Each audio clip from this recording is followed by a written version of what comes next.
Souvent, je rencontre des personnes qui me disent « Maxime, toi, t'es vraiment chanceux. Tes affaires vont bien, tu fais de l'argent, ta vie est belle. » Je prends le compliment, mais concrètement, c'est quoi avoir de la chance? Prenons mon cas, moi, la personne chanceuse. À mes débuts en affaires, j'ai dû dormir sur des bancs de parc parce que je n'avais pas d'argent pour me louer un appartement. Ou ces jours que je n'avais rien à manger, à peine $1 en poche pour m'acheter un pâté jamaïcain que je séparais en deux. Je prenais une partie pour le matin et une partie pour le soir. Merci aussi à ces organismes qui me donnaient de temps en temps des œufs précuits pour me nourrir. Alors il faut que tu me le dises. Je veux le savoir. C'est quoi la chance pour toi?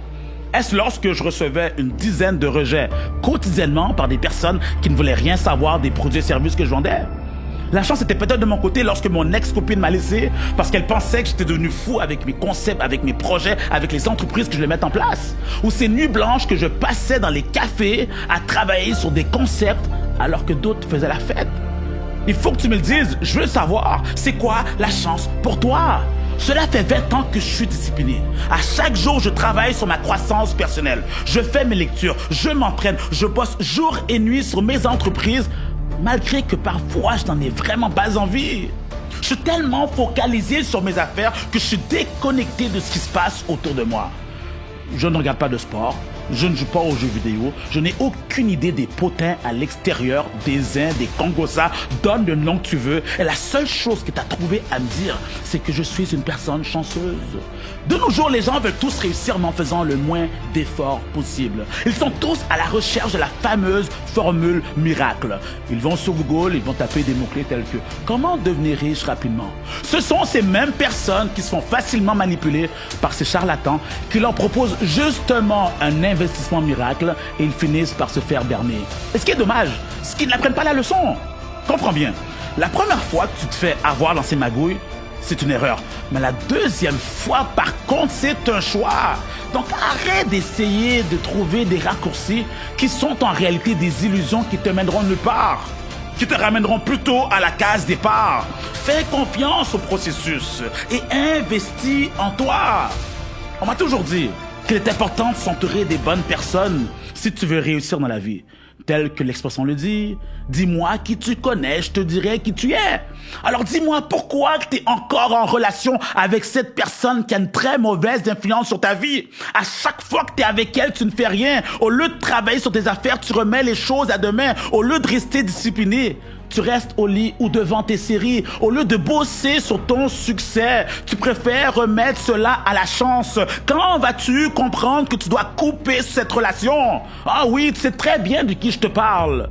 De mémoire, je crois que son prénom c'est Procrastine. Il est probable que cet ami te réconforte, car tes échecs passés te hantent encore. Mais ce n'est pas en faisant la victime que tu pourras t'en sortir. Et là, tu me diras, Maxime, tu ne me comprends pas, tu ne sais pas par quoi je suis passé. T'inquiète, je sais exactement par quoi tu es passé, car cela fait des années que tu ne cesses de répéter les mêmes histoires. C'est vrai que ça fait mal lorsque tu vois ton partenaire d'affaires te voler et te laisser avec une entreprise au bord de la faillite. C'est vrai que ça fait mal lorsque tu n'es même pas capable de faire plaisir à tes enfants ou à tes proches parce que tu es tellement cassé. C'est vrai que ça fait mal lorsque tu vois ta femme ou ton mari te tromper pendant que tu étais à l'extérieur en train de bâtir ton entreprise qui devait en théorie permettre à ta famille d'être libre financièrement. Alors que tout ça s'est passé, je te pose la question, que vas-tu faire?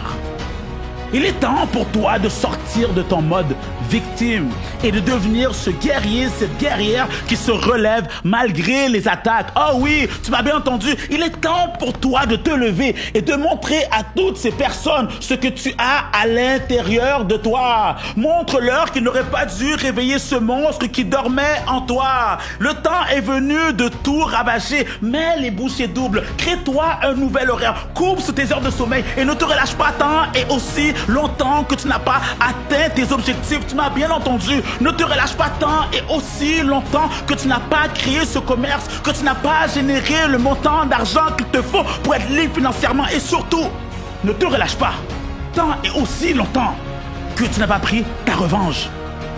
La revanche, c'est rien de négatif, bien au contraire. Cela peut être un puissant carburant lorsque tu sais comment bien l'orienter. Alors donne tout. Et lorsqu'on te reverra, tu sauras que tu as pris le dessus, que tu as réussi, lorsque tous ces heureuses te diront que tu as seulement eu de la chance.